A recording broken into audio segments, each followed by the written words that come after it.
ওম তৎসৎ। শ্রীমদ্ ভগবদ গীতা। এখন এ সময় শুভক্ষণ, শুভ মুহূর্ত, কেননা শ্রীমদ্ ভগবদ গীতার অমৃতত্ব শ্রবণ করবার সময় হয়েছে এখন। এই শুভক্ষণে, শুভ প্রভাতে যারা শ্রীমদ্ ভগবদ গীতা শ্রবণ করছেন তাদের সকলকে নমস্কার, সুপ্রভাত। আজ শ্রীমদ্ ভগবদ গীতার গূঢ় তত্ত্ব আমরা আলোচনা করব। এই যে মহাযুদ্ধ, মহাসংগ্রাম, একদিকে কৌরব পক্ষ, অন্যদিকে পাণ্ডব পক্ষ।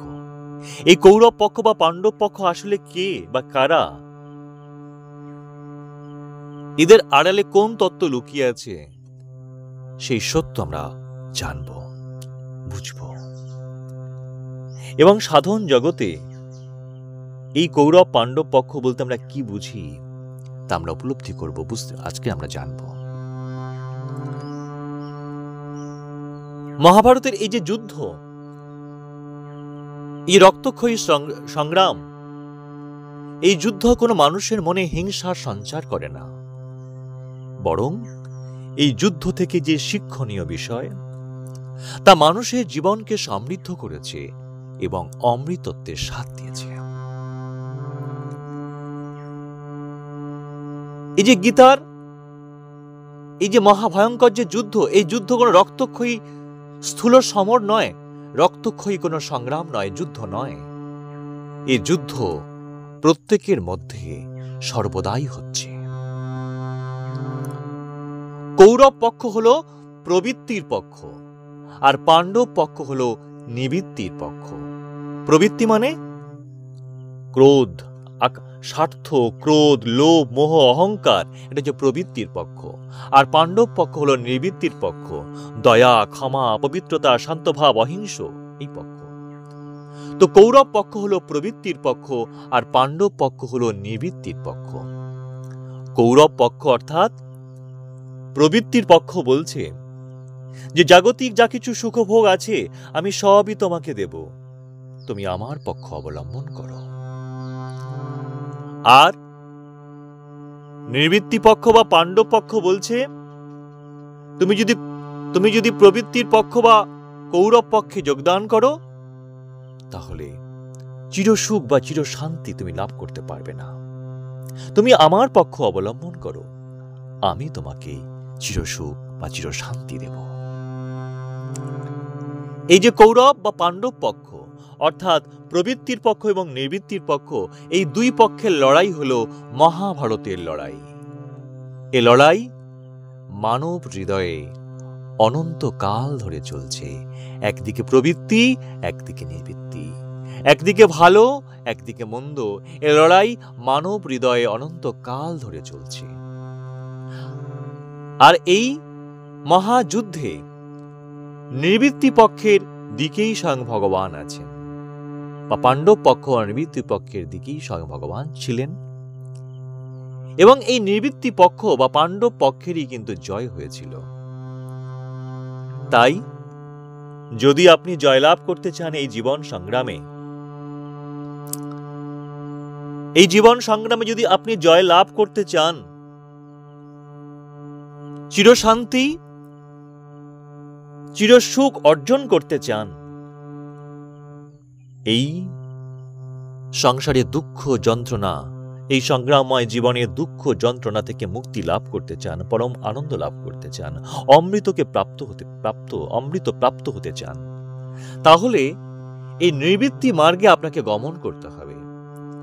নিবৃত্তি মার্গের পক্ষে আপনাকে থাকতে হবে। তো এই নিবৃত্তি পক্ষে অগ্রসর, নিবৃত্তি মার্গে থাকতে হলে, নিবৃত্তি মার্গে অগ্রসর হতে হলে কিভাবে অগ্রসর হতে হবে, কিভাবে অগ্রসর হতে হবে, সে কথাই কিন্তু গীতার মধ্যে বর্ণিত হয়েছে। যোগী হল সনাতন ধর্মের মেরুদণ্ড। যোগ বা ধ্যান, এই যোগী হল সনাতন ধর্মের মেরুদণ্ড। যুগ যুগ ধরে নানা মুনি, ঋষি এবং যোগীগণ যোগের সেবা করেছেন। এবং সনাতন ধর্মের সমস্ত শাস্ত্র পর্যালোচনা করলে দেখা যায় যে যোগ ছাড়া আত্মজ্ঞান লাভ বা ব্রহ্মজ্ঞান লাভ অসম্ভব। তাই ভগবান শ্রীকৃষ্ণ অর্জুনকে যোগী হতে উপদেশ দিয়েছেন। আর এই গীতার মধ্যে সর্বত্র সেই যোগ এবং যোগীর বিভিন্ন উপলব্ধির কথাই কিন্তু মূলত বর্ণিত হয়েছে। তো আপনারা নিশ্চয়ই জানেন যে মহামুনি ছিলেন মহামুনি ব্যাসদেব। তিনি দিনের বেশিরভাগ সময়টাই তিনি ধ্যানস্থ ছিলেন, ধ্যানস্থ থাকতেন। আত্মাতে চিত্তকে স্থিত করে, ধ্যানস্থ অবস্থায় আত্মাতে চিত্তকে স্থিত করে তিনি পরম সুখ বা আত্মসুখ লাভ করতেন, এক অনির্বচনীয় আনন্দ লাভ করতেন। এক সময় তিনি এই পরম সুখ লাভ করতে করতে তিনি দিব্য জ্ঞান বা পরম জ্ঞান তিনি লাভ করলেন। এবং তারপর সাধনার অবস্থা থেকে যখন তিনি নামলেন, তখন তিনি উপলব্ধি করলেন যে এই মহাজ্ঞানকে সকল মানুষের কাছে পৌঁছে দেওয়া দরকার। এবং একথা ভেবেই তিনি তা লিপিবদ্ধ, সেই মহাজ্ঞানকে লিপিবদ্ধ করতে বসলেন। কিন্তু লিপিবদ্ধ করতে বসে তিনি দেখলেন, তিনি অনুভব করলেন যে কিছু কথা তার মনে আসছে না। কারণ তিনি তো বিক্ষিপ্ত হয়ে গেছে মন, গাছপালা চারিদিকে, পশু পাখির আওয়াজ, মন চঞ্চল অস্থির হয়ে গেছে। তাই তিনি সেই মহাজ্ঞানের কিছু কথা তার মনে আসছে না। তখন তিনি ভগবানকে স্মরণ করলেন, হে প্রভু, ভগবানের কাছে প্রার্থনা করলেন, হে প্রভু, যে মহাজ্ঞান তুমি আমাকে দান করলে, এখন তা যদি আমি না লিপিবদ্ধ করতে পারি, তবে তা মানুষের কাছে কেমন করে পৌঁছে দিই? তখন ভগবান ঈশ্বর তাকে মহাজ্ঞানী গণেশের শরণ নিতে বললেন বা সাহায্য নিতে বললেন। তখন মহামুনি ব্যাসদেব মহাজ্ঞানী গণেশকে স্মরণ করলেন। মহাজ্ঞানী গণেশ এলে ব্যাসদেবজি তাকে তার অভিলাষ ব্যক্ত করলেন যে, হে মহাজ্ঞানী, আপনি আমার মহাজ্ঞান যে লাভ করেছি, এই মহাজ্ঞানের লেখক হন, আপনি তা লিপিবদ্ধ করে দিন। তখন মহাজ্ঞানী গণেশ বললেন যে, লিখতে আমি পারি, কিন্তু আপনি কথা থামালে আমি কিন্তু উঠে চলে যাব। আপনি কথা থামালে আমি উঠে চলে যাব।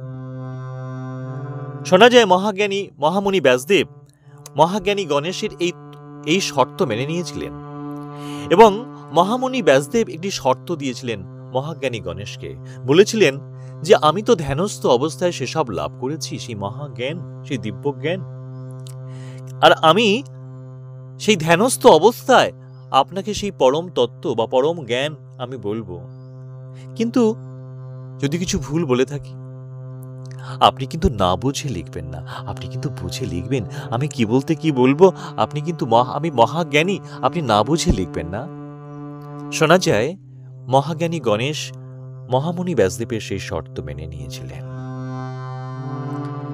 এই মহাজ্ঞানকে উপস্থাপিত করবার জন্য মহামুনি ব্যাসদেব এক কাহিনীর অবতারণা করলেন, এবং সেই কাহিনীর নাম হল মহাভারত কথা। আর এই মহাভারত কথার ভীষ্ম পর্বে ভগবান শ্রীকৃষ্ণের মুখ দিয়ে সেই মহাজ্ঞানকে উপস্থাপিত করলেন।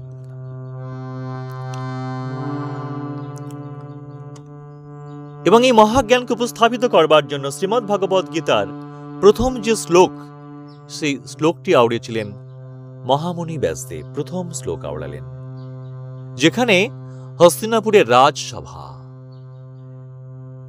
রাজ সিংহাসনে উপবিষ্ট আছেন কৌরব পিতা জন্মান্ধ ধৃতরাষ্ট্র, আর পাশেই অদূরে উপবিষ্ট দিব্য দৃষ্টিপ্রাপ্ত মন্ত্রী সঞ্জয়। এমন সময় অন্ধ ধৃতরাষ্ট্র দিব্য দৃষ্টিপ্রাপ্ত মন্ত্রী সঞ্জয়কে বললেন, ধর্মক্ষেত্রে কুরুক্ষেত্রে সমবেতাযুৎসব মমকা পাণ্ডবশ্চৈব কিম কুব্বত সঞ্জয়।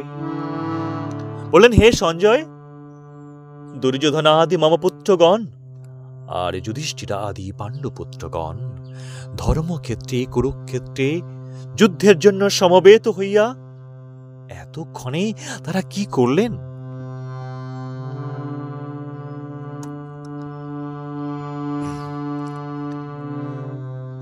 অর্থাৎ জানতে চাইছেন। কিন্তু এই শ্লোকটি মহামুনি ব্যাসদেব বলার পরেও কিন্তু মহাজ্ঞানী গণেশ লিখতে পারছেন না, লিপিবদ্ধ করতে পারছেন না। ওই যে বুঝে লিখতে হবে। মহাজ্ঞানী গণেশ এই শ্লোকটির অর্থ বুঝতে পারছেন না, যে তিনি বুঝতে পারছেন না যে ধর্মক্ষেত্রকে কেন কুরুক্ষেত্র বলছেন। মহামুনি ব্যাসদেব কেন ধর্মক্ষেত্রকে কুরুক্ষেত্র বলছেন? তিনি হয় ধর্মক্ষেত্র বলতে পারতেন বা কুরুক্ষেত্র বলতে পারতেন। তিনি কেন ধর্মক্ষেত্রকে কুরুক্ষেত্র বলছেন? তিনি একটু শান্ত স্থির হলেন মহাজ্ঞানী গণেশ। স্থিরভাবে বিচার করে বুঝতে পারলেন এখানে তো স্বার্থের কথা আসছে। ওই যে ধৃতরাষ্ট্র বলছেন যে দুর্যোধনাদি মম পুত্রগণ আর যুধিষ্ঠিরাদি পাণ্ডুপুত্রগণ, এই যে আমার পুত্র তোমার পুত্র, যেখানে আমার তোমার সম্বন্ধ সেখানেই তো স্বার্থ, আর যেখানে স্বার্থ সেখানেই তো সংঘর্ষ, আর সেখানেই তো ধর্মক্ষেত্র কুরুক্ষেত্রে রূপান্তরিত হয়। বুঝলেন এবং তা লিপিবদ্ধ করলেন। কিন্তু আজ আমরা জানব এই ধৃতরাষ্ট্র আসলে কি। যিনি নিজেকে দেহ মনে করেন, রক্ত মাংসের শরীর মনে করেন, যিনি দেহরূপ রাজ্য ধারণ করে আছেন, তিনি হলেন ধৃতরাষ্ট্র। ধৃতং রাষ্ট্রং যেন সধৃত রাষ্ট্র। যিনি দেহরূপ রাজ্যকে ধারণ করে আছেন তিনি হলেন ধৃতরাষ্ট্র, অর্থাৎ আমাদের এই মন। এই মনই হচ্ছে ধৃতরাষ্ট্র, কেননা এই মন দেহরূপ রাজ্যের রাজা এবং ইনি দেহরূপ রাজ্য ধারণ করে আছেন। এই মন অন্ধ, ধৃতরাষ্ট্রের ন্যায় এই মন কিন্তু অন্ধ। মন কিছুই দেখতে পায় না, সে জন্মান্ধ, জন্ম থেকেই অন্ধ। শুধু বুদ্ধির দ্বারা কোনটা ভালো আর কোনটা মন্দ এই বিষয় সকল তার মনের গোচর হয় মাত্র। তাই ধৃতরাষ্ট্ররূপী মনের, অন্ধ মনে দৃশ্যশক্তিহীনতা বশত মন যুদ্ধের বিষয়ে সঞ্জয়কে জিজ্ঞাসা করলেন যে, হে সঞ্জয়, এখন যুদ্ধার্থীগণ কি করলেন? কে সঞ্জয়? সম্যক প্রকারে জয় হইলে যাহার প্রকাশ হয় তিনি সঞ্জয়, অর্থাৎ দিব্য দৃষ্টি। যদি আমরা আমাদের আত্মস্বরূপকে লাভ করতে পারি, আত্মাকে জয় করতে পারি, লাভ করতে পারি, তাহলে এই ইন্দ্রিয়গণকে জয় করে যদি আমরা আত্মাকে লাভ করতে পারি তাহলেই আমাদের দিব্য দৃষ্টি প্রাপ্ত হয়। অর্থাৎ বা আমরা যদি আমাদের ইন্দ্রিয়গণকে সংযত করতে পারি, জয় করতে পারি, সম্যক প্রকারে জয় হইলে সেই দিব্য দৃষ্টি লাভ হয়। অর্থাৎ ইন্দ্রিয়গণকে সংযত করে ইন্দ্রিয়গণকে জয় করতে পারলে যার প্রকাশ হয় তা হলো দিব্য দৃষ্টি। সেই দিব্য দৃষ্টি সমীপে, দিব্য দৃষ্টি হলে লাভ হলে যদি আমরা আমাদের ইন্দ্রিয়গণকে সংযত করতে পারি, জয় করতে পারি, যদি ইন্দ্রিয়ের ইচ্ছায় আর না চালিত হয়ে আমরা ইন্দ্রিয়ের ইচ্ছাকে সম্পূর্ণভাবে দমন করতে পারি, ইন্দ্রিয়গণের ইচ্ছা আমরা ধাবিত না হয়ে যদি আমরা ইন্দ্রিয়গণকে জয় করতে পারি, ইন্দ্রিয়গণের অধীন না হয়ে ইন্দ্রিয়গণকে যদি আমরা আমাদের অধীন করতে পারি, তাহলেই আমাদের দিব্য দৃষ্টি লাভ হয়। এই দিব্য দৃষ্টির আলোকে, দিব্য দৃষ্টি কি? ব্রহ্ম দৃষ্টি। আমরা এই চোখ দিয়ে যা কিছু দেখি আমরা আমাদের একটা নির্দিষ্ট দূরত্ব পর্যন্ত দেখি, এবং যা কিছু দেখি বাহ্যিক রূপটাকে দেখি, তার অন্তর্নিহিত শক্তি বা সত্তাকে আমরা দর্শন করতে পারি না। তো দিব্য দৃষ্টি লাভ হলে এই জগৎ জীবনের প্রকৃত রহস্য কি তা আমরা প্রকৃষ্ট রূপে উপলব্ধি করতে পারি। অর্থাৎ যখনই আমরা ইন্দ্রিয়গণকে জয় করতে পারি, ইন্দ্রিয়গণের ইচ্ছায় ধাবিত না হতে পারি, ইন্দ্রিয়গণ যখন আমাকে আর কোনো কিছু করতে পারবে না, অতপাতিত করতে পারবে না, তখনই আমি দিব্য দৃষ্টি লাভ করতে পারবো। তো সেই অন্ধ মন দিব্য দৃষ্টির তৎসমীপে, দিব্য দৃষ্টির সমীপে মন জিজ্ঞাসা করছেন, হে সঞ্জয়, ধর্মক্ষেত্রে কুরুক্ষেত্রে যুদ্ধার্থীগণ এতক্ষণে কি করলেন? ধর্মক্ষেত্র অর্থাৎ এই শরীর, এই শরীরেই কিন্তু ধর্মক্ষেত্র এবং কর্মভূমি। ভগবান শ্রীকৃষ্ণ ত্রয়োদশ অধ্যায়ে বলছেন, ইদং শরীরং কন্তু ক্ষেত্রমিত্র বিধীয়তে এতজ্জ ব্যক্তি তং প্রাহু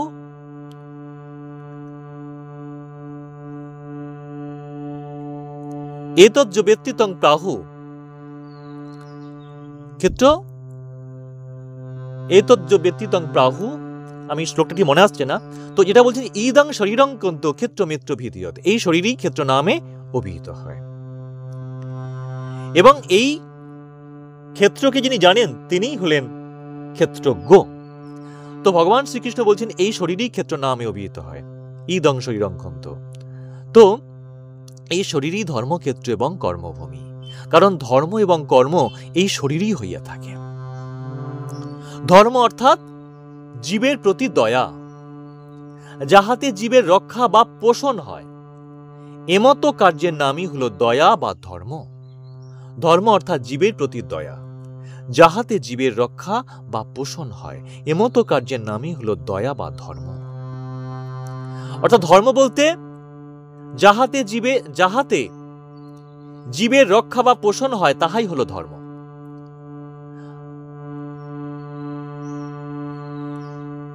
তাহলে ধর্ম মানে জীবের প্রতি দয়া, দয়া হলে জীবের রক্ষা হয়। রক্ষা মানে কি? রক্ষা অর্থাৎ স্থিতি, শ্বাস প্রশ্বাস রূপে প্রাণের যে গতি চলছে, এই গতি রহিত অবস্থার নাম হলো স্থিতি। অর্থাৎ বিনা বাধায় আপনা আপনি শ্বাস প্রশ্বাসের গতি রহিত হইয়া স্থির অবস্থা প্রাপ্ত হওয়ার নামই হলো স্থিতি। এই স্থিতি প্রাণ কর্মের দ্বারাই কিন্তু হয়ে থাকে, প্রাণ কর্মের দ্বারাই কিন্তু হয়ে থাকে, এবং এই কর্ম এই শরীরেই হয়। এ কারণে শরীরকে ধর্মক্ষেত্র এবং প্রাণ কর্মের কর্মভূমি বলিয়া কুরুক্ষেত্র বলা হইয়াছে। এই শরীর রূপ ক্ষেত্রে যুদ্ধার্থী মনের পক্ষীয়গণ, মন হচ্ছে ধৃতরাষ্ট্র, তাই ধৃতরাষ্ট্ররূপী মনের পক্ষীয়গণ অর্থাৎ মনের পক্ষীয়গণ হচ্ছেন ইন্দ্রিয়গণ। এই মনের পক্ষীয়গণ হচ্ছেন ইন্দ্রিয়গণ। যেহেতু ইন্দ্রিয়গণকেই মন আপনার বলিয়া মনে করে, নিজের বলে মনে করে থাকে, যেমন বাক পানি পাত পায়ু উপস্থ, এই পঞ্চ কর্মেন্দ্রিয়, এবং চক্ষু কর্ণ নাসিকা জিহ্বা ত্বক, এই পঞ্চ জ্ঞানেন্দ্রিয়, এই পঞ্চ কর্মেন্দ্রিয় এবং পঞ্চ জ্ঞানেন্দ্রিয়, এই 10 ইন্দ্রিয় মনের পক্ষীয়গণ বা ধৃতরাষ্ট্রের পক্ষীয়গণ। এরা প্রত্যেকেই কিন্তু প্রবৃত্তি পক্ষীয়, প্রত্যেকেই 10 দিকে এই 10টি ইন্দ্রিয় এবং মন 11 ইন্দ্রিয়। কিন্তু এই যে 10টা ইন্দ্রিয়, পঞ্চ কর্মেন্দ্রিয়, পঞ্চ জ্ঞানেন্দ্রিয়, এরা 10 দোষে দোষী। প্রত্যেকটি ইন্দ্রিয় 10 দোষে দোষী, 10 দিকে ধাবিত হয়। তাই 10-এ 10, আর প্রত্যেক ইন্দ্রিয় 10 দিকে গমনাগমন করে, 10 গুণ বিশিষ্ট, 10 দোষ বিশিষ্ট। তাই এই মন রূপী ধৃতরাষ্ট্রের 10-এ 10 অর্থাৎ শত পুত্র। প্রত্যেকটি ইন্দ্রিয়ে 10টা করে দোষ, তাহলে 10-এ 10, 10কে 100। তাই মন রূপ ধৃতরাষ্ট্ররূপী মনের 100 পুত্র। ইহারা মনের প্রবৃত্তি পক্ষীয়, ধৃতরাষ্ট্রের প্রবৃত্তি পক্ষীয়। আর পাণ্ডবগণ হলেন ক্ষিতি অপ তেজ মরুদ্বম। এই পঞ্চতত্ত্বই হল পঞ্চপাণ্ডব, এবং ইহাদের উৎপত্তি দেব লোকরূপ দেব সমীপ হতে।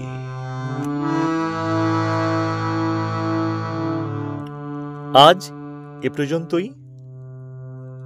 আগামী পর্বে আমরা এর পরে আলোচনা করব যে এই যে পঞ্চতত্ত্বরূপ পঞ্চপাণ্ডব কিভাবে এসছেন দেব লোকরূপ সমীপ হতে, তৎসম্বন্ধে আমরা আলোচনা করব। এই গূঢ় বিষয়টি আগামী পর্বে আমরা আলোচনা করব। শ্রীমদ্ ভগবত গীতার এই পরম তত্ত্ব, এই গূঢ় তত্ত্ব আপনাদের কেমন লাগছে? এই কাহিনীর আড়ালে এই তত্ত্ব আসলে কি? এই তত্ত্ব কেমন লাগছে আপনারা জানান। আপনাদের কমেন্ট আমার কাছে অত্যন্ত মূল্যবান। আপনি যখন লেখেন আমরা খুব খুশি হই এবং জানবার চেষ্টা করি আপনাদের মতামত। কোনো রকম প্রশ্ন থাকলে আপনারা করুন, ভুল ত্রুটি থাকলে করুন। শুধু কোনো প্রশংসা নয়, আপনারা করুন, আমার খুব ভালো লাগে। প্রশংসা চাইতে বরং আপনি যদি সংশোধন করে দেন, কোনো প্রশ্ন করেন, তাহলে আমার খুব ভালো লাগবে। আজ এখানেই শ্রীমদ্ ভগবত গীতার। সকলেই খুব ভালো থাকবেন, সুস্থ থাকবেন। হরে কৃষ্ণ, জয় গীতা। ওম তৎসৎ।